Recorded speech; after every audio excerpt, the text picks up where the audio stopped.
¿Qué tal? ¿Cómo están? Un agrado saludarles nuevamente en una nueva edición de Las Cartas sobre la Mesa, un programa de Infogate desde la vía telemática y autocuidándonos, porque todos preocupados de los rebrotes, de las nuevas cepas y de todo lo que viene. Y también de las vacunas, cosa que vamos a conversar también en el día de hoy. Nuestro panel, como siempre, está integrado por el senador de la región más amplia, más ancha de Chile, que va desde Rapa Nui, y ya me lo aprendí, hasta los Andes, qué sé yo, con un mar de ideas y un mar de cosas, incluyendo el mar de la ciberseguridad que el senador se ha preocupado preferentemente, digamos, en su gestión hasta ahora. ¿Qué tal, Kenneth? Gusto saludarte. Muchas gracias, Guillermo, por la presentación. Un gran saludo y qué buen tema hoy, el de la vacunación. Así que felicitar y a Víctor que se nos incorpora hoy día. Sí, no, ya lo vamos a saludar ya. Tenemos a nuestro precandidato presidencial que va a primarias por el PPD el 31 de enero, así que está con el puerta a puerta, con las redes sociales, con todas las cosas y en algunos paneles que lo hemos visto también. Don Jorge Tarud, ¿cómo está? Gusto en saludarte. Hola, muchas gracias y muy contento. Y bueno, trabajando intensamente porque queda muy poco tiempo. Y bueno, la gente no sabe que todo el mundo puede votar en esta primaria. Es primera vez que hay una primaria abierta, por lo tanto, los independientes son los que tienen que decidir y no las máquinas partidistas. Así que muchas gracias por la invitación. Ok, bueno, y digamos, y nuestra autoridad político, embajador, digamos, analista político que cada lunes nos presenta la perspectiva de la semana en Infogate, que usted lo puede ver en infogate.cl, don Gabriel Eduardo Gaspar. ¿Cómo está? Gusto en saludar. ¿Qué tal, Guillermo? ¿Qué tal a todos? Un cordial saludo y aquí preguntándome cómo voy a enfrentar las vacaciones, porque no me queda muy claro cuál va a ser la normativa. Bueno, sacando solitario o armando puzzle, porque es un rompecabezas.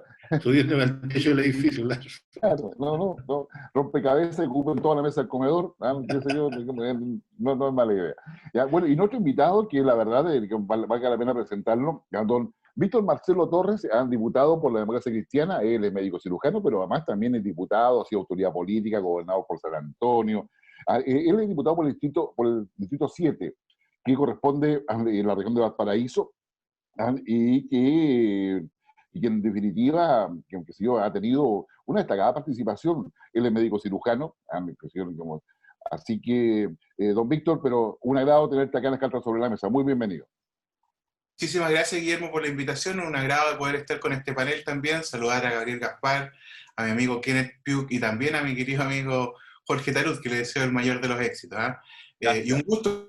Vamos a hablar de un tema que obviamente me motiva mucho, que es lo de la vacunación.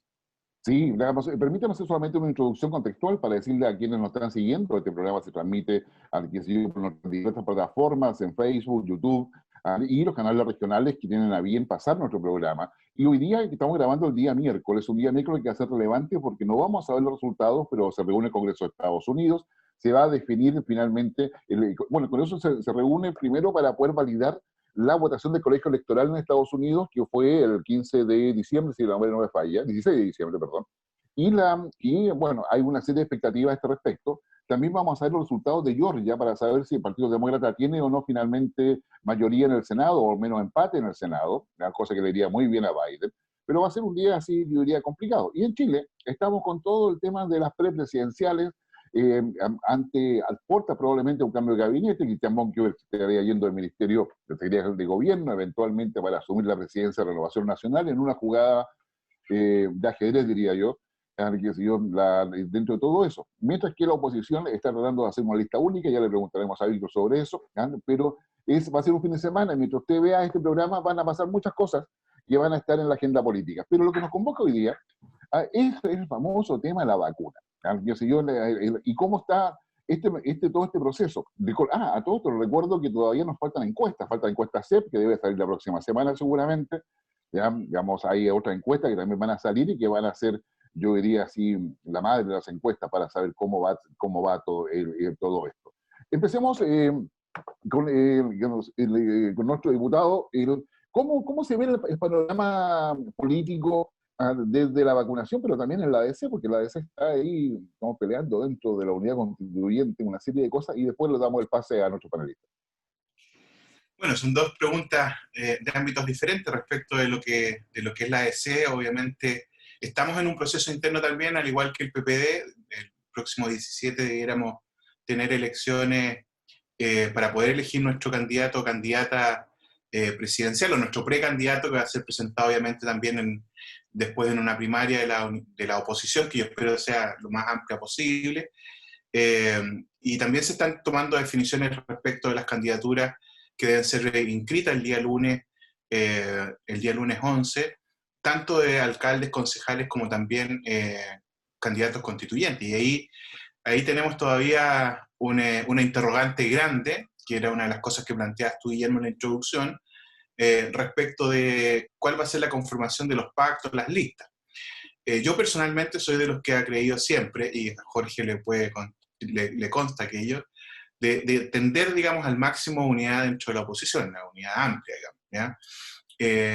Lamentablemente las cosas han ocurrido de una forma distinta en el último tiempo, y aquí se han estado planteando dos grandes bloques dentro de la oposición, ¿ya? Uno que está liderado por el Partido Comunista, parte del Frente Amplio, y otro que constituyen los partidos como el PPD, el PS, el Partido Radical, la AEC, el PRO se ha sumado en algunas cosas, Ciudadanos, etc., que ha hecho muy difícil que podamos tener una confluencia en torno a una lista única para elegir constituyentes, ¿ya?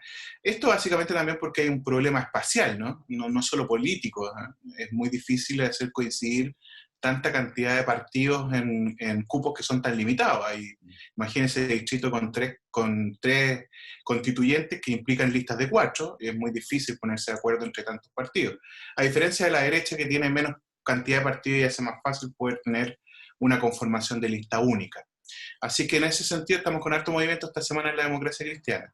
Y sobre la vacuna, no sé si vamos a hablar al tiro o después profundizamos, Guillermo, como tú quieras. No, digamos, aquí una primera aproximación para después profundizar y darle la oportunidad a nuestros panelistas de que hagan, digamos, su exposición y preguntas. Sí, que no quería monopolizar el panel. Entonces, obviamente, y lo otro que tú me preguntabas sobre la vacuna, bueno, estamos hoy día viviendo momentos bastante relevantes de esa perspectiva. Yo creo que yo he sido bastante crítico del gobierno en general respecto al manejo del COVID, no voy a profundizar en ello, a pesar de que el ministro París creo que le dio un segundo aire importante al Ministerio de Salud y ha generado algo relevante, que es poder recuperar un poco la confianza en la autoridad. Uno de los mayores problemas que tuvo el ministro Mañalich fue que no tenía sintonía con la ciudadanía, y en el manejo de una pandemia, obviamente es relevante que la gente tenga credibilidad con la autoridad. Entonces hoy día se ha ido, digamos, mermando aquello y ha ido mejorando. Y una de las mejores definiciones que se ha tomado en materia de vacunas fue precisamente tener la posibilidad de establecer estos contratos o estos precontratos que pueden garantizarnos el stock, ¿ya? Pero una vez garantizado el stock, esas vacunas tienen que ser inoculadas. No sacamos nada con tener 36 millones de vacunas en un bonito contrato si no están inoculadas. Y eso implica un desafío enorme, sobre todo desde el punto de vista de la logística. Chile tendría que tener, a mi juicio, antes de los 6 meses desde que inicie la vacunación, al menos el 80% de la población vacunable, vacunada, ¿ya?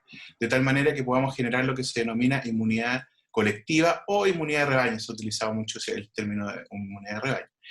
¿Por qué? Porque de esa manera nosotros vamos a poder disminuir la carga viral en el ambiente y de esa forma minimizar las probabilidades de contagio y con eso obviamente también minimizar la mortalidad asociada a esta enfermedad.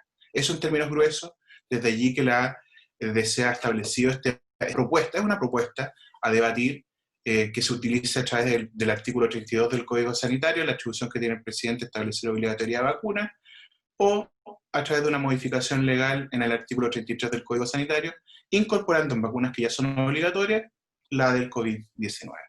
Eso en términos generales.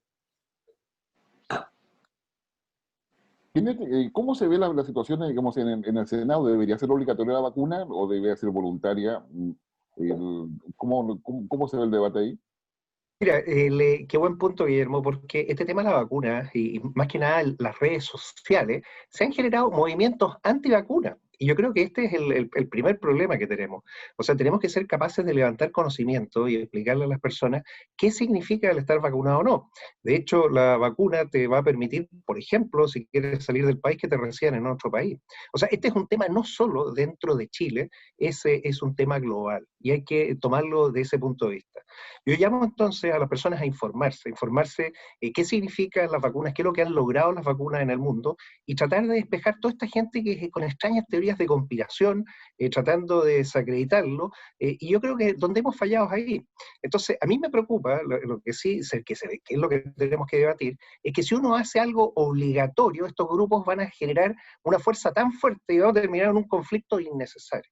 Entonces tenemos que madurar, y esta madurez está primero en entender que en temas de salud somos nosotros, cada uno los responsables, y parte de las medidas de higiene personal, el lavado de manos, el uso de alcohol gel, la mascarilla, que son elementos esenciales. Cuando uno ve a alguien en la calle sin la mascarilla, bueno, eso en estos momentos es delicado y es grave. Con la vacuna vamos a tener que analizarlo si realmente están dadas las condiciones como para hacerla obligatoria. Pero yo quiero hacer el tema en el punto que dijo Víctor, que es relevante, la logística.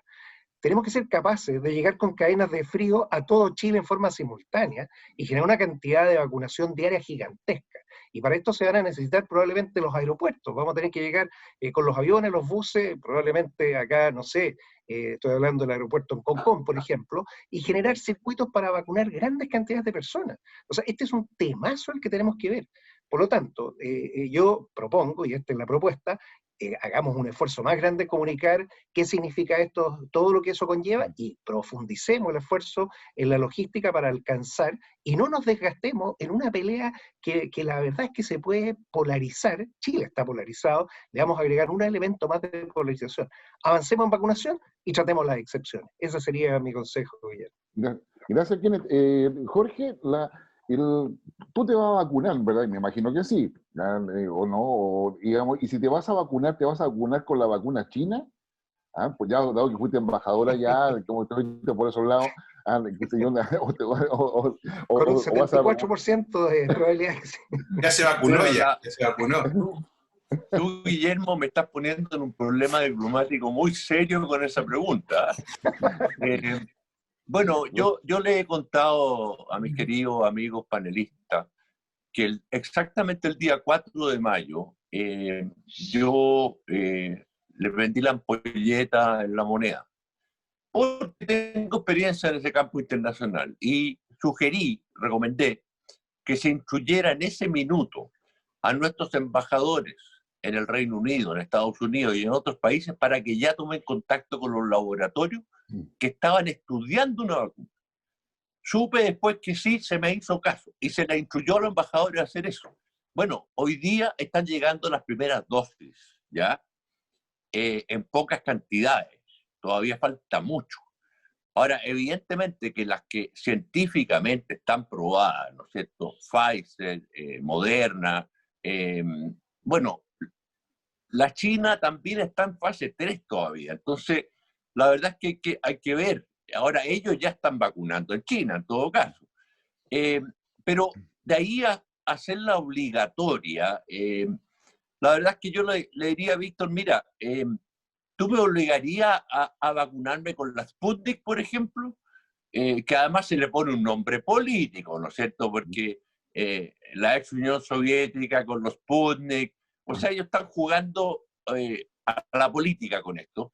Y además entiendo que en Argentina han habido varios problemas con la vacuna Sputnik, han habido una cantidad de gente con reacciones negativas tremendas. Entonces, yo comparto con Kenneth en el sentido de que hay que hacer una campaña para darle seguridad a la gente y que la gente, ¿no es cierto?, se vacune. Ahora, hay gente que siempre ha estado en contra de las vacunas. Yo tuve ahí de vecina a mi querida diputada Girardi, que estaba contra todas las vacunas, por esto, por lo otro, hacía una campaña antivacuna.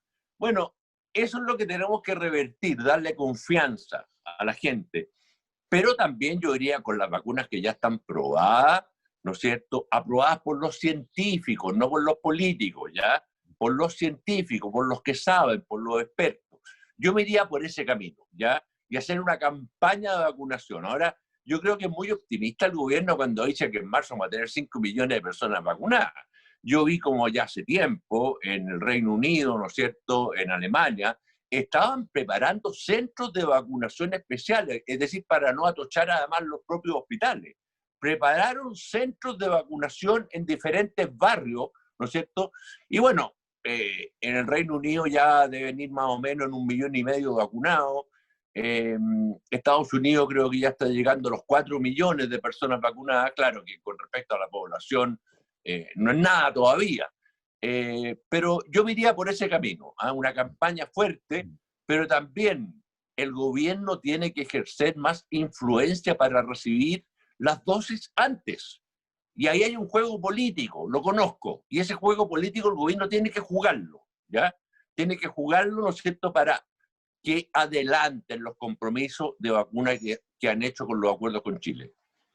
Gabriel tiene una gran experiencia, no solamente diplomática y política, sino además como negociador. Él fue una parte importante de parte de Chile, al menos en toda la negociación con la FARC, con el ELN en Colombia, en fin, y le tocó una gran...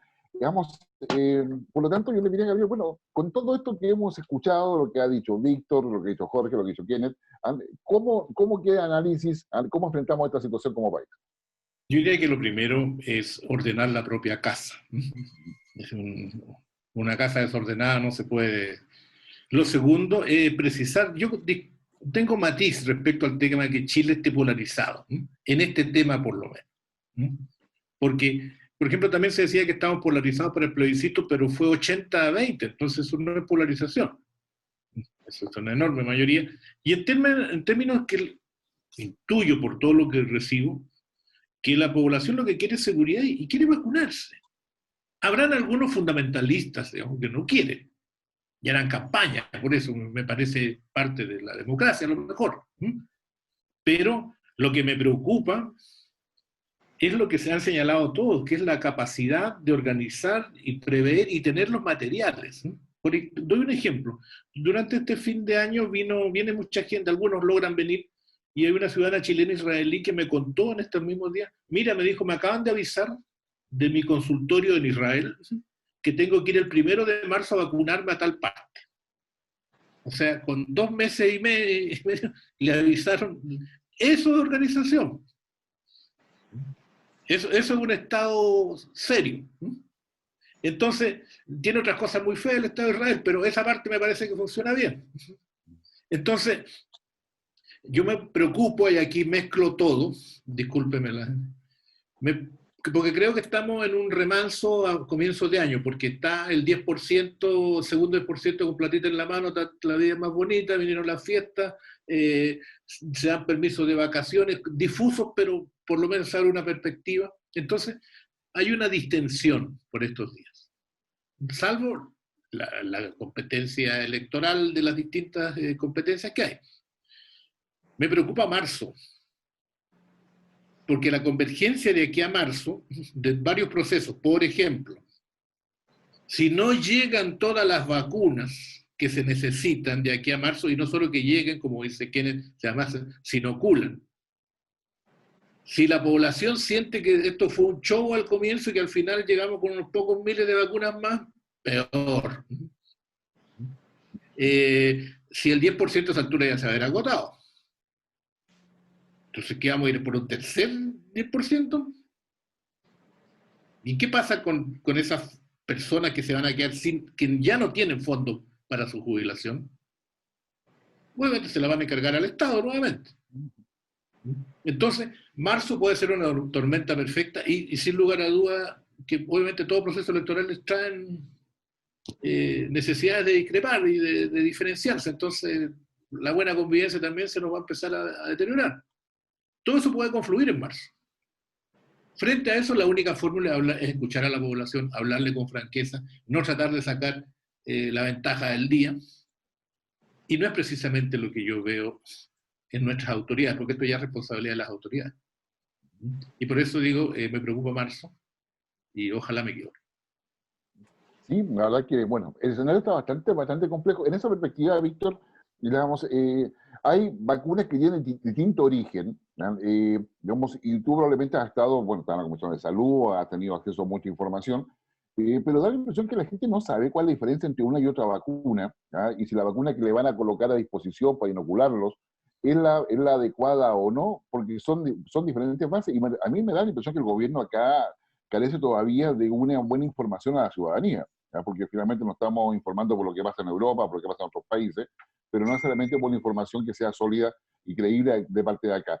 ¿Va a incidir en eso, en la decisión política de que sea obligatorio o no esta vacuna?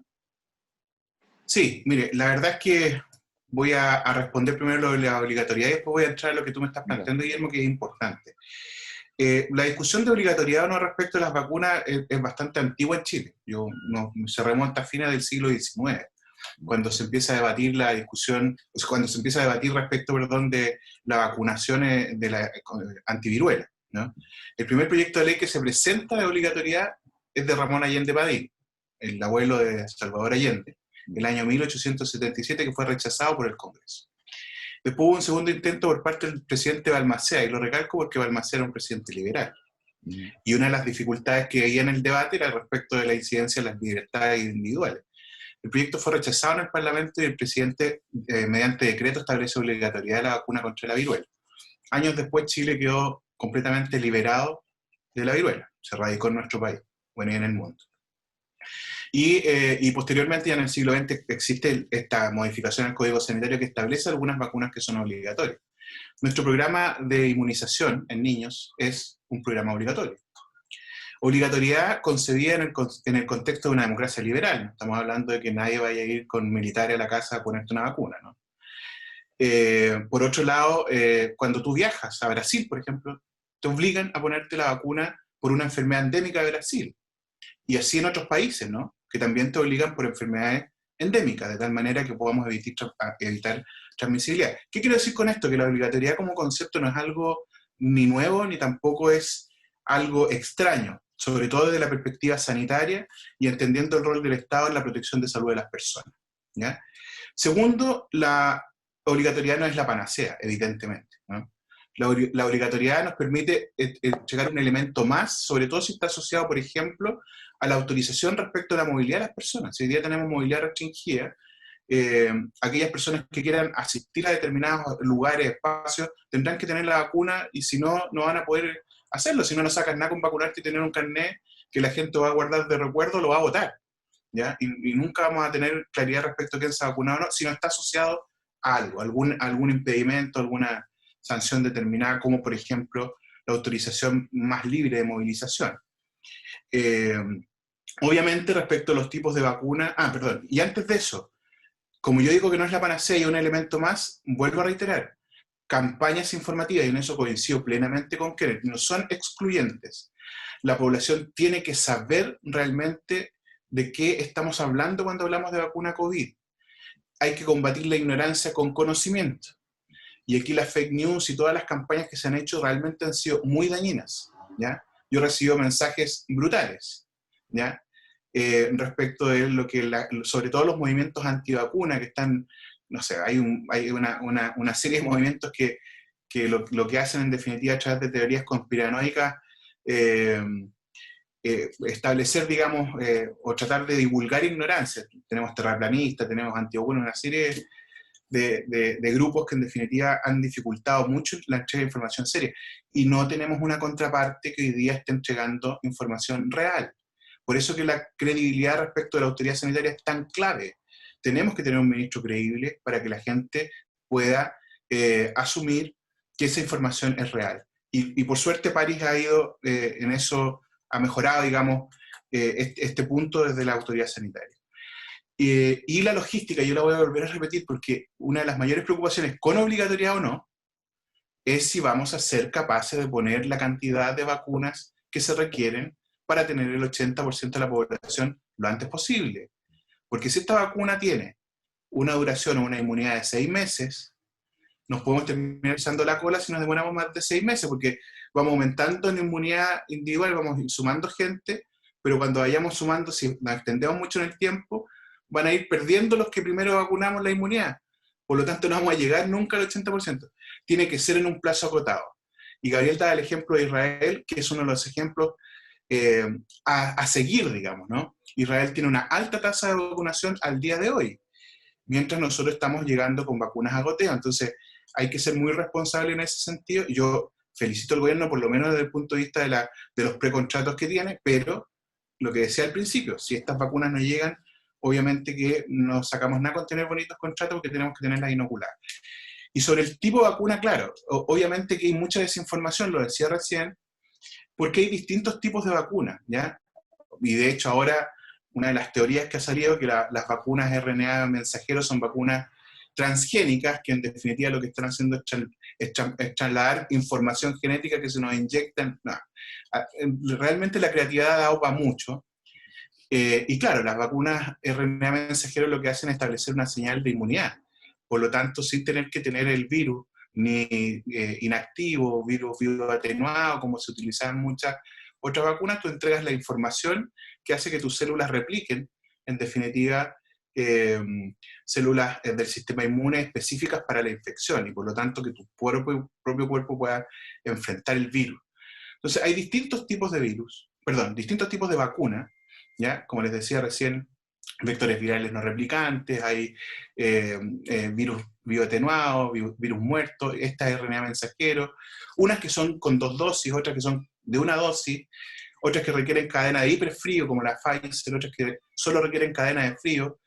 Entonces, como el stock es tan amplio, algunas están aprobadas, otras están en vías de aprobación, como decía muy bien Jorge, vamos a tener que, obviamente, tener ojo respecto a eso. Yo no digo que haya que tener obligatoriedad con vacunas no probadas, ¿ya? Aquí hay vacunas que tienen autorización de la FDA, autorización de la EMA, y que pasan por autorización del ISP. Y no hay que mirar a huevo el ISP. El ISP es una agencia tipo 4, por lo tanto está al nivel de EMA y de FDA, ojo, ¿ya? Los estándares son muy elevados. Entonces nosotros no somos los políticos los que decimos qué tipo de vacuna, ¿ya? Sino que tiene que pasar por la aprobación del ISP, y ahí el ministerio podrá tomar la decisión respecto a aquellas que tienen esta autorización. Sí, digamos que el ICP, Instituto de Salud Pública, no todo el mundo, créanme, como entiende cuáles son las siglas. La EMA es la agencia europea, decidió, y la FDA es la agencia estadounidense, que son las que tienen cosas. Y yo quiero destacar que el ICP me tocó trabajar o apoyar en algo, todo eso es el nivel 4. Y eso la deja a los niveles, a los mayores estándares internacionales aprobados por la OPS, la Organización Panamericana de la Salud, y la Organización Mundial de la Salud, que son los que acreditan esos estándares a nivel mundial. Gabriel, yo sé que tienes que irte antes de ir a la pausa. A Jorge también tiene que ir. Así que, bueno, ¿qué legado nos dejan para los próximos 30 minutos del programa? ¿Y qué legado le dejan al país en todo, como de aquí para adelante? Una sola cosa, creo que lo bueno hay que felicitarlo. Sí. Y lo que no se ha dado hay que subrayarlo, digamos. No se trata necesariamente de criticar, uno critica política y no personas, digamos. Eso sería una buena práctica. Yo creo que el legado es que vamos a entrar en un periodo difícil, al inicio o al final de este trimestre. Y es mejor prevenir, y para prevenir hay que escuchar, hay que atender, hay que, hay que mirar a largo plazo, ¿no es cierto? Y yo creo que ese es el horizonte de todos los que participan de la cosa pública, sea desde la autoridad, sea desde el Congreso o desde la comentocracia, como es mi caso, digamos, ¿no? Y creo que es el compromiso que tenemos que asumir todos. Entonces, prevengamos lo que viene, porque todos queremos un Chile mejor. Muchas gracias, Jorge. Mira, estamos entrando en un periodo súper difícil, en donde esto va a ir aumentando. Esta decisión política de que la gente se vaya de vacaciones, eso va a tener consecuencias, ¿ya? Entonces, claro, yo sé que es duro decirle a la gente, mire, usted no salga, etcétera, pero mira, hay que tomar las medidas que correspondan, ¿ya? Drásticas. Las está tomando Alemania, las está tomando el Reino Unido. Están desbordados en estos momentos, y ya tenemos en Chile, ¿no es cierto?, en Iquique, en Antofagasta, ya no hay más camas UCI. Bueno, eso va a llegar a Santiago en algún momento. Entonces, yo me temo que estamos entrando en un periodo extraordinariamente complicado y difícil. Y bueno, yo creo mucho en Víctor, porque es un gran médico, un gran profesional, pero al mismo tiempo él tiene mucha influencia en el Parlamento, así que es bueno que Víctor alce su voz, porque estamos en riesgo, ¿ya? Y estamos en riesgo muy alto. Así que bueno, les agradezco mucho y les pido mis disculpas porque tengo otros compromisos en este momento, así que en todo caso fue un agrado reencontrarme con mis colegas panelistas y también con este gran diputado que sabe mucho además de salud. Perfecto. Y a ustedes que nos están siguiendo, denos solamente un minuto para ir a una pequeña pausa. Le agradecemos a Auro Joyería, que está de Arica a Punta Arenas, y donde el tema, fíjense, digamos, si sacó el 10%, a lo mejor comprar un pequeño lingote de oro puede ser una buena inversión para guardarla a futuro y no depender tanto de las finanzas. Y si va a viajar, si va de vacaciones, vamos a hablar de eso a la vuelta.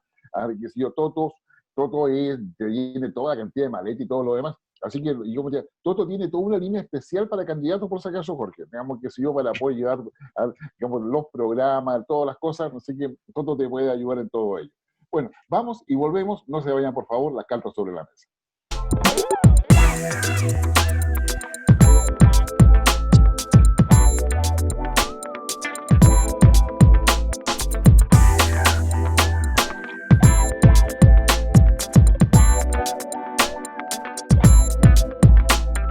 Ya estamos de regreso en las cartas sobre la mesa. En esta oportunidad nos quedamos con dos destacados panelistas. Nuestro invitado, el diputado Víctor Torres Geldes, quien es médico cirujano, diputado por toda, recién conversábamos en el intermedio, en toda la, ¿cómo se llama? El editorial de los poetas, ¿no? Entonces yo con todo lo que... El editorial de los poetas de la quinta región y que además concentra más del 50% del electorado de la región de Valparaíso. Y el senador Kenneth Pugh, que va desde Rapa Nui, que también es parte del distrito de Víctor, aunque sé yo, hasta Los Andes, que no es parte del distrito de Víctor, porque los senadores se eligen por circunscripciones que están asociadas a las regiones, y los diputados por una sumatoria de provincia, más bien más que de comuna en el fondo, ¿no? En términos concretos. Ya, Víctor, quiero aprovechar, y quienes te dejo con plena libertad para que puedas interrumpir o hacer preguntas también. A ver, la democracia cristiana es que parecía ser casi un zombie político, porque está entre las peleas internas, que sé yo, digamos, en política sabemos que el ave fénix es permanente y siempre resucita. ¿Ya? Hizo primarias, no legales, pero sí a nivel de partido, y destacó porque demostró una capacidad operativa para poder recolectar votos impresionantes, ¿ya? Y demostró que tenía un peso electoral y por lo tanto una capacidad de negociación que no se esperaba mucho de los compañeros de alianza de otros partidos. Pero también hay disputas presidenciales, ahí está Jimena Rincón, hay otras personas. ¿Cómo está la interna de la democracia cristiana? ¿Cómo se sienten ahora? Porque en el fondo no puede con la mesa. Bueno, sí, la verdad es que tuvimos la oportunidad de participar en primarias legales en el caso de los gobernadores regionales y primarias convencionales en el caso de los alcaldes. Y la verdad que en ambas elecciones los resultados fueron bastante favorables para la democracia cristiana. La votación fue muy, muy interesante, sobre todo lo ocurrió en Santiago con Orrego, que yo creo que sorprendió, digamos, a gran parte de quienes estábamos detrás de estas primarias, porque sacó una votación bastante grande, digamos, sobre todo en comparación con la primaria del Frente Amplio, que fue en paralelo, ¿sabes? ¿No? Entonces ahí, de hecho, Orrego en Santiago saca él solo más votos que todos los candidatos del Frente Amplio, lo que termina siendo, digamos, la demostración de una gran capacidad de movilización, asociada a los candidatos, pero también asociada, yo diría, a una tradición partidaria. Creo que la democracia cristiana siempre ha tenido una capacidad de movilización que en este tipo de elecciones además son muy relevantes, ¿no? La capacidad de movilización en las primarias hoy día termina siendo el factor que puede determinar el triunfo o no de un candidato. Lo que no necesariamente significa que después en las elecciones abiertas esos candidatos vayan a ganar. Y ahí hay un segundo desafío y hay una segunda estructuración distinta de campaña. Y en eso yo creo que no hay que marearse, ¿ya? Sino que hay que entender que son elecciones distintas y por lo tanto tienen estructura diferente y pueden llegar a tener resultados distintos. Entonces hoy día nos enfrentamos con una gran cantidad de candidatos, que es lo que nos permitió la primaria, digamos, tener, que deben ser capaces de poder ganar las elecciones después afuera. Y ahí la competencia no es una fácil competencia. La elección de gobernadores regionales es una elección muy novedosa, por lo tanto la ciudadanía no tiene necesariamente toda la información. Está asociada a la elección de convencionales, por lo tanto la participación yo creo que va a ser alta por eso, Habitualmente las elecciones municipales en los últimos años al menos han sido un poco menos participativas que las presidenciales y parlamentarias. Yo creo que en este caso va a ser al revés, precisamente por la elección de convencionales. Creo que ahí está el atractivo, ¿no? En definitiva, de participación, porque es novedoso, pero también es algo que la ciudadanía ha estado muy atenta y que quiere participar, donde yo espero que la democracia cristiana tenga buena participación, tanto en la elección de convencionales, de gobernadores regionales y de alcaldes y concejales. Si no, el triunfo que tuvimos ahora va a ser un veranito de San Juan y va a terminar siendo, bueno, finalmente un espejismo. Esa elección es la que estamos tratando de construir de buena manera, y obviamente las primarias presidenciales que van a ser el 17 de enero, que nos van a llevar a tener un nombre para la papeleta de las primarias legales que yo espero tenga la oposición a mediados del próximo año. Perdón, a mediados de este año. Ya estamos en 2021. No, sí, ya estamos este año. Víctor, ¿y quién es tu candidato o candidata de la ADC para la presidencial? ¿Tienes ya decidido, visto, mira, revisado? mi candidato era Francisco Buenchumilla, entonces estoy de viudo todavía, ¿no? Estoy de viudo, así que en este duelo voy a tener que decidir de que al 17 por quién votar. Tengo una gran opinión de Jimena y tengo una gran opinión también de Undurraga. Así que, no sé, tengo que tomar esa decisión, pero yo era de los convencidos que el nombre de haber sido Francisco Buenchumilla, pero bueno, no se inscribió, así que no lo tengo en la papeleta. Qué gran hombre, Francisco, también, ahí compartimos bastante en el Senado, y qué bueno que hayas mencionado el fenómeno Orrego en Santiago. Yo creo que es relevante tener, y en eso felicitar a la ADC. Yo creo que ha levantado muy buenos candidatos, incluso acá en Valparaíso. O sea, me gustó mucho la decisión de designar a Marcelo Barraza como candidato representando a la democracia cristiana, junto con Carlos Banen. Curiosamente, Banen y Barraza tienen un voto de diferencia como concejales, o sea, son los concejales más votados con un voto de diferencia, y eso habla muy bien, que la ciudadanía tenga la posibilidad de elegir a la mejor persona y que haya una oferta importante. Yo creo que ese va a ser el desafío en una papeleta que va a tener demasiados nombres, como tú muy bien decías, los gobernadores o gobernadores regionales donde ellas postulen, va a ser quizás lo más novedoso y lo que las personas menos conocen. ¿Cómo ves tú entonces este fenómeno? ¿Cómo lograr explicarlo o cómo lograr generar la diferenciación en algo que nunca antes han elegido? ¿Has visto eso, cómo poder abordarlo?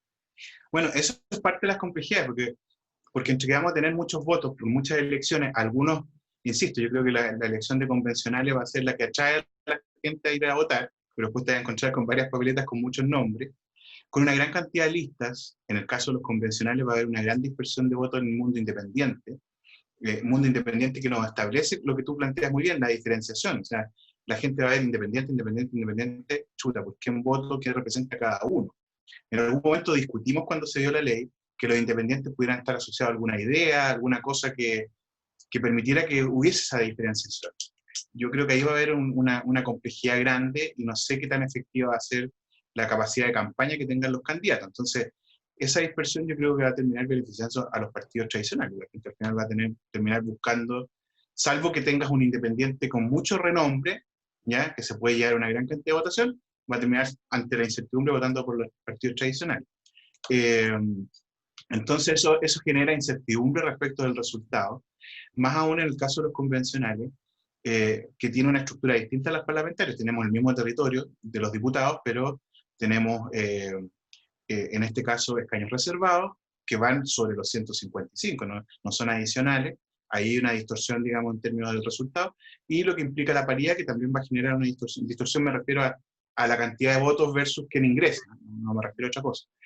Y en el caso de los gobernadores regionales, que tiene una doble pega. La primera pega es decir, qué es lo que es el gobernador regional. O sea, tienen que salir a informarle a la gente de qué se trata el cargo. Y en segundo lugar, que voten por ello, ¿ya? Y ahí lo que uno esperaría es que el gobierno pudiera tomar, y aquí que usted siempre tiene una muy buena relación con el gobierno, puede transmitirlo, que tome la bandera de la información para que en abril la gente vote con conocimiento, que sepa de qué se trata votar por un gobernador regional, que la gente sepa que hay elección de gobernador regional, y no que se entere cuando vaya a votar por un convencional, y tengo que votar además por este. ¿Y de qué estamos hablando? Nos pasó con los cores, y el core ya funcionaba, lo que pasa es que se elegía indirectamente, ¿no? A través de los concejales. La primera elección de los cores, la primera dificultad que tuvieron consejeros, incluso en ejercicio, fue decirle a la gente qué es lo que hace un core. ¿Ya? Porque la gente decía, ya, ¿y usted qué va a hacer? Yo, ¿por qué tengo que votar por usted? ¿Qué? Eso es importante poder tenerlo, ojalá, en una campaña informativa que el gobierno pueda impulsar. Sí, digamos, ahí, digamos, quizás complementando lo que ambos estaban diciendo, la elección de gobernador regional, siendo primera vez que se hace, tiene algunas particularidades. Primero, de que para poder ser electo gobernador regional tiene que sacar por sobre el 40% de los votos válidamente emitidos. ¿Ah? Es decir, digamos, y si no lo saca, va a haber segunda vuelta de gobernador. ¿Ah? Si mal no recuerdo, va a ser en el mes de mayo. Entonces, en la práctica, ¿ah? El que salga electo gobernador regional va a tener un capital electoral asegurado y no menor, y real y concreto, que le va a dar una capacidad de negociación muy grande respecto a las presidenciales, respecto a senatoriales, etc. Por lo tanto, ahí se abre un nuevo espectro de negociación. Y lo otro importante es que el gobernador regional es responsable del desarrollo de mediano y largo plazo de la región, porque el día a día lo va a llevar el delegado presidencial, pero digamos, el desarrollo económico o social y el desarrollo en general de la región va a ser responsabilidad del gobernador regional junto con el CORE. Los CORE, además, se van a elegir en la elección junto con los diputados y senadores, el 21 de noviembre. Entonces, digamos, se requiere mucha información para eso. Pero eso es solamente para información y contextualizarlo. Una pregunta para los dos. ¿Qué piensan ustedes del voto anticipado? ¿Se va a lograr finalmente? Porque vamos a tener, digamos, esto ya se discutió en la Cámara, está pasando a comisión nuevamente. Digamos, todo dice que sería muy bueno, porque lo contrario, o sea, imagínense, vamos a tener una papeleta para alcalde, otra para concejales, que va a ser casi una sábana, ¿ya? Otra para gobernadores y otra para convencionales, que va a ser media sábana, ¿ya? En todos los candidatos. O sea, cada persona se estaría demorando, no sé, no menos de 5 minutos probablemente en votar en cada oportunidad. ¿Y cómo va el voto adelantado? No sé, de Kenneth. Bueno, eso está en la Cámara recién. Yo por eso le pediría a Víctor que parta él con los fuegos primero, y yo sigo después, porque este es un tema también de cultura, de conocimiento, y yo creo que ahí tenemos que avanzar bastante. Mira, estamos haciendo tantos cambios simultáneamente que es muy complejo, incluso para las personas, entender en qué es lo que estamos. Esto es muy relevante, los compromisos que tenemos, las elecciones que van a estar por delante, y por eso la capacidad que tengamos para hacerlo. Pero dejémosle a Víctor que parta con lo que ya ha hecho la Cámara. Sí, no, la verdad es que es bastante... lo que se ha tratado de plantear, por lo menos conceptualmente, es cómo facilitamos el máximo posible que la gente participe en procesos electorales en el contexto de pandemia. Pero más allá del contexto de pandemia, a mí me gusta la posibilidad de abrir todas estas posibilidades, como ocurre en otros países, en elecciones más allá del contexto de pandemia. Hemos visto en Estados Unidos, por ejemplo, cómo se utiliza normalmente el voto anticipado, o en otros países cómo se aplica el voto de extranjeros o de ciudadanos en el extranjero, que participan, digamos, directamente, que en Chile ya existe de alguna manera hace algunos años atrás. Entonces, hemos ido corriendo las barreras de participación, ampliando el concepto de cómo votar, lo que me parece obviamente muy relevante. Y por otro lado, ojalá tuviéramos también la capacidad de establecer otros mecanismos de voto para quienes no puedan presencialmente hacerlo en algún momento, ¿ya? Se discutió a propósito del plebiscito respecto a las personas que no podían salir porque eran PCR positivo, cómo podían ejercer su derecho a votar, sobre las personas que están privadas de libertad pero que no tienen una condena que les implique pérdida de ciudadanía, por lo tanto que tienen derecho a votar, que hoy día no ejercen ese derecho, ¿ya? ¿Qué pasa en esos casos? ¿Cómo se va facilitando entonces que efectivamente el máximo personal? Y en ese contexto, obviamente que el voto adelantado, o el voto, digamos, anticipado, termina siendo algo bastante interesante. Se aprobó hace algunos días atrás con una amplia mayoría en términos generales el voto anticipado con 120 algo, 125 votos a favor, ¿ya? Lo que es bastante, digamos, y eso implica que tiene un gran respaldo y que va a volver a la comisión, obviamente, porque requiere hacer algunos ajustes de discusión en particular. Entonces solamente logramos tener esta votación anticipada votada en general, y básicamente está dirigida a beneficiar a adultos mayores, personas con movilidad reducida, y aquellos que se encuentran con cuarentena por COVID, que es lo que estábamos conversando recién respecto de qué modalidad permite resolver estos problemas y que la gente pueda eventualmente ejercer su derecho a voto, indistintamente que esté con estas complejidades de movilidad, porque en definitiva termina siendo eso lo que les impide poder llegar a una urna y poder votar. Sí. No, yo creo que ahí va a ser todo un tema, la verdad se ha dicho, vamos a ver cómo se logra, ojalá se avance en eso, porque yo creo que sería un muy buen avance, particularmente para muchas personas, y que lo puedan hacer, y bueno, y ahí se requiere también logística, porque el voto anticipado supone que tiene que ser trasladado de alguna forma de donde la persona lo hace en forma secreta al lugar de recolección de los votos, y eso significa un servicio postal, que en el caso de Estados Unidos es un pilar de la republicano de Estados Unidos, el servicio postal funciona sí o sí. Acá en Chile no es tan así, así que como todavía hay gente esperando paquetes del mes de noviembre del año pasado, pero en fin. Pero yo lo quiero llevar a otro tema, vamos a un poco a pasear por el litoral de los poetas. Digamos, el gobierno dio un permiso de vacaciones, que ahí todavía está en discusión, que no es suficientemente claro, no considera todas las posibilidades habidas y por haber. Claro, hay un poco de exageración quizás en eso, pero también hay problemas concretos. La región de Valparaíso, y quizás como muchas otras regiones, tienen costa, y la costumbre es ir a veranear a la costa. ¿Ya? Hay segunda vivienda, en fin, hay toda una planificación alrededor de eso. Realmente, yo pensaba por quién está realmente Valparaíso, digamos, preparado para una invasión turística, digamos, interna de vacaciones, porque significa, o sea, buscar a la gente para vacunarla, a tener la capacidad para poder recibir cuando se infectan, controlar que se los aforos, tener claridad respecto a que no haya aglomeraciones. Los supermercados en la costa, bien sabemos, no son muy grandes, es decir, que si yo, como en cada pasillo, con suerte cae una persona, en algunos casos dos.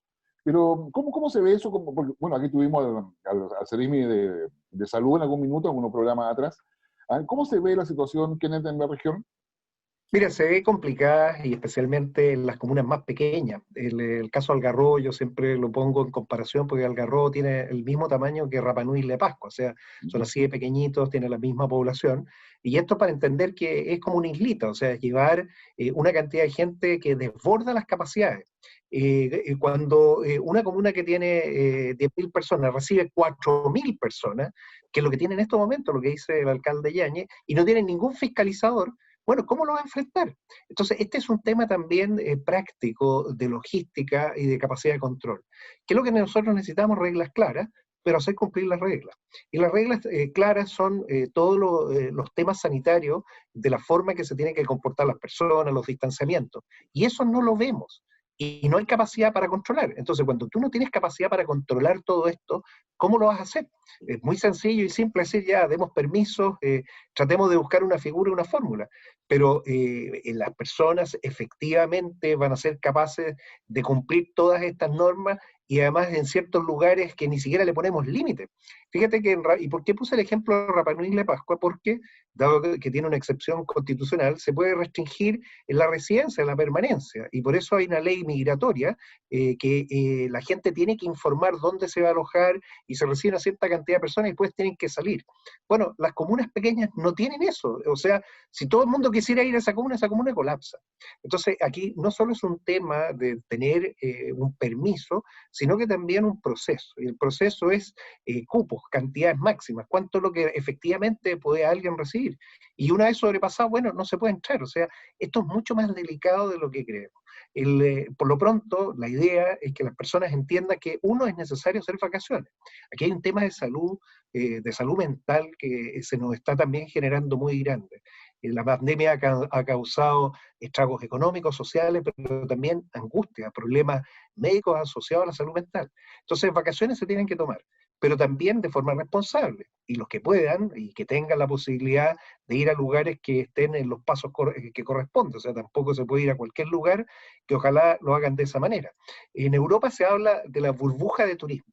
Y la burbuja de turismo es la que permite a personas sanas ir de lugares donde están sanos a otros lugares sanos.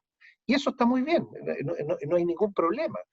Y ojalá lo tengamos así. De hecho, la Asociación de Hoteles de Valparaíso propuso cruzar la información de los pasaportes del COVID con las reservas de los hoteles. Y ahí se está dando exactamente lo que yo te decía. O sea, una oferta conocida, 248 camas. Esas camas se pueden venir a ocupar, por supuesto. ¿Por quién? Por personas que están en condiciones de salud sin problema. Y se establece la burbuja de turismo. Eso le he propuesto al ministro de Economía, a Lucas Palacio, porque creo que tenemos que ser creativos, usar la data, la tecnología y hacer lo que podamos, pero no sobrepasar los límites que tenemos, porque eso finalmente puede destruir el sistema. Entonces, reglas claras y poder cumplir las reglas. Pero así, si llegaran todos juntos, es muy problemático, no hay ninguna comuna, ni las más grandes, que sean capaces de poder recibir esos efectos. Víctor, ¿cómo se ve? Bueno, tú estás de Rapa Nui, Algarrobo, el Quisco, el Tabo, tú eres diputado por toda esa zona. ¿Cómo lo ve? Además, cómo tiene la particularidad de ser médico. Sí, bueno, la verdad es que me corresponde un sector de la región que es bastante turístico, desde Concón por el norte hasta Santo Domingo por el sur, pasando por Viña, Valparaíso y todo, el litoral de los poetas que lo llamamos el litoral central, ¿no? Toda esa parte de Algarrobo, el Quisco, el Tabo, y es bien interesante esa historia, algún día podremos contarla. Me tocó cuando fuimos gobernador ver ese tema, digamos, desde la perspectiva turística, porque se le puso. Pero bueno, dicho eso, es que efectivamente esta es una zona que vive mucho del turismo, ¿ya? Valparaíso, Viña y todo el litoral de los poetas viven mucho del turismo. En el caso particular de comunas como Cartagena, por ejemplo, el Quisco, el Tabo, etcétera, vive mucho del turismo de verano, porque uno de los problemas del desarrollo turístico de nuestra zona es que es un turismo de temporada, no ha sido un turismo que ha sido capaz de poder ofrecer una oferta, digamos, que sea a lo largo del tiempo. Entonces, la gente acumula sus ingresos anuales muchas veces entre enero y febrero. Por lo tanto, es una situación compleja de subir, ¿ya? Pero por otro lado está efectivamente la perspectiva sanitaria que establece mientras haya una alta carga viral en el ambiente, una disminución de movilidad de las personas. Eso es lo que indica, digamos, la perspectiva sanitaria. Y por otro lado, los efectos secundarios a las cuarentenas. Las cuarentenas extensas han generado problemas de salud mental, es verdad. El solo hecho de anunciar una posible cuarentena genera un efecto sobre las personas. La gente no quiere volver a la cuarentena, por lo que ello implica. Y hay que buscar una manera de que esto pueda descomprimirse, porque si no, obviamente se genera una olla a presión importante. El punto es cómo nosotros logramos hacer esto, cómo somos capaces de congeniar. Lo que plantea Kenneth es bastante interesante, esto de las burbujas, que establece entonces cantidades de personas que pueden estar siendo recibidas por las comunas, en el caso de turismo que sea orientado, por ejemplo, a nuestra región. No es tan fácil, pero creo que es interesante poder explorarlo. Y por otro lado, es evaluar los instrumentos. O sea, el pasaporte COVID es una declaración jurada.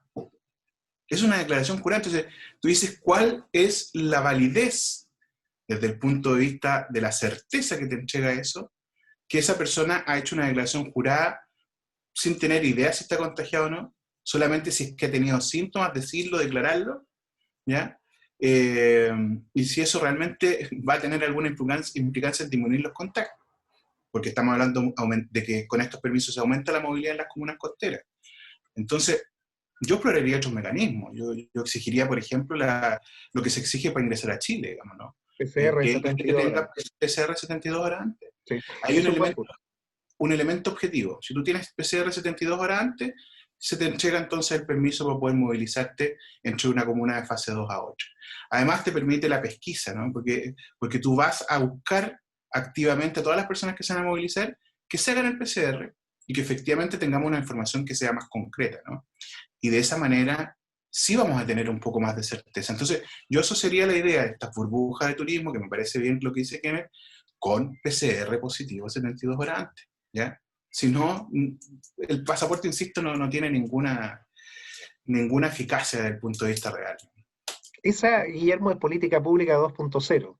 Más data y menos guata. O sea, esto es real, puede hacer.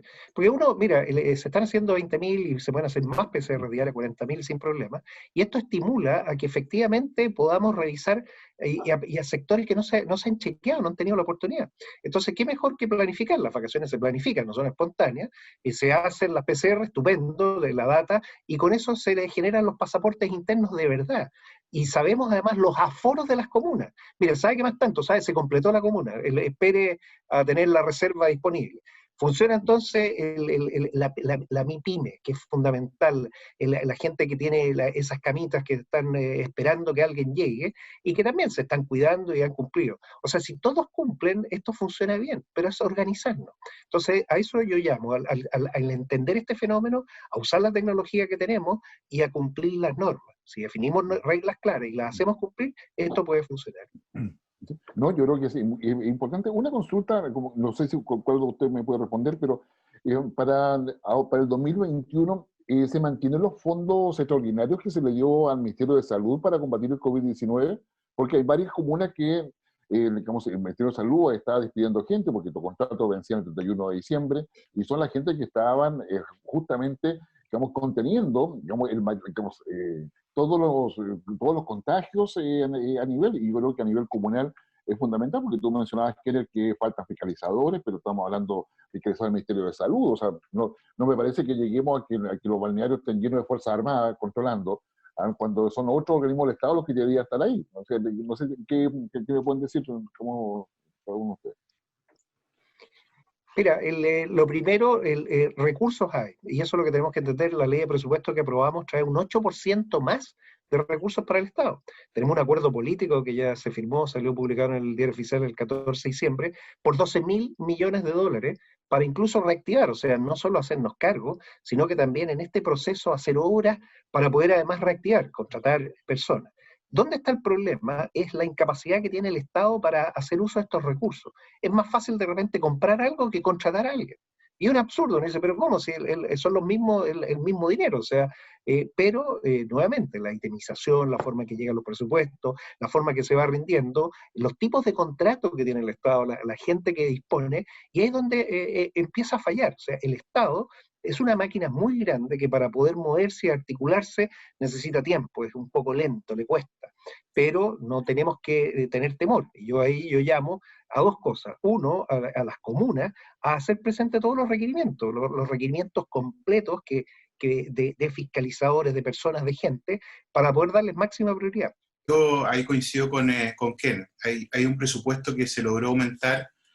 Había mucho temor efectivamente de que dentro del recorte esto afectara precisamente el Ministerio de Salud y en ese sentido tuviéramos una menor capacidad, digamos, de atención en pacientes COVID. Yo no sé si va a ser suficiente, sobre todo si nosotros volvemos atrás en la primera parte del programa y analizamos el problema de logística que tiene el Ministerio para poder inocular las vacunas.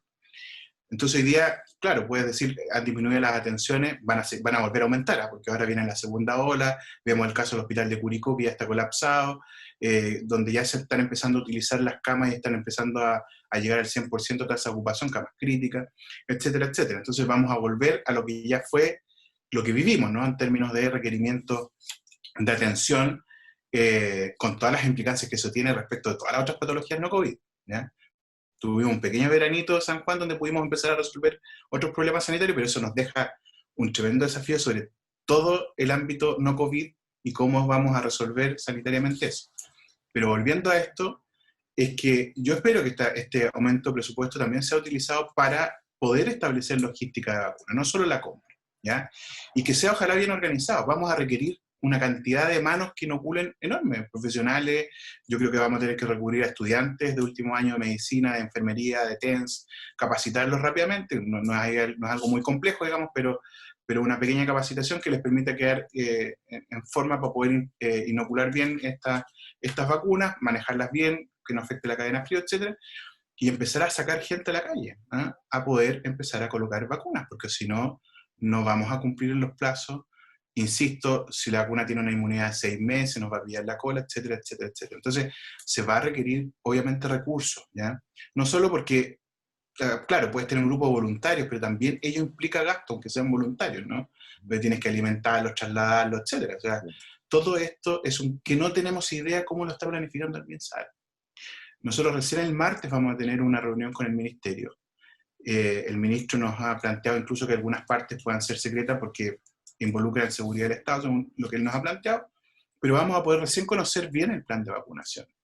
Y vamos a transmitir todas estas inquietudes, ¿no? De cómo Chile va a enfrentar esta situación, porque, claro, tú podés llegar a 5 millones de vacunados en Santiago, y ahí obviamente el problema logístico es cero, pero como Chile es mucho más que Santiago y necesitamos controlar en todo el país, ahí se empieza a generar una complejidad mayor, más allá de Santiago, Valparaíso y Concepción, que son centros urbanos que te pueden dar el número, ¿no? Entonces, cuando me dicen, vamos a tener 5 millones de vacunados en marzo, claro, capaz que todavía hay una campaña en Santiago, en Concepción, en Valpo, y llegué a los 5 millones, pero también es un espejismo respecto a la realidad nacional que requiere también poder tener esta vacuna en sectores más alejados. Gracias, Víctor, por tu participación aquí, como siempre, que nos acompaña semana a semana. Y a ustedes que están en su casa, digamos, estos son temas para conversar, dialogar. Recuerden que la democracia se construye dialogando. Muchas gracias, Víctor. Muchas gracias, Kenneth. Muchas gracias a todos ustedes que nos siguen en nuestra plataforma de Infogate. Hoy día terminamos un nuevo programa, Las Cartas sobre la Mesa, ya en periodo estival. Muchas gracias y hasta la próxima semana.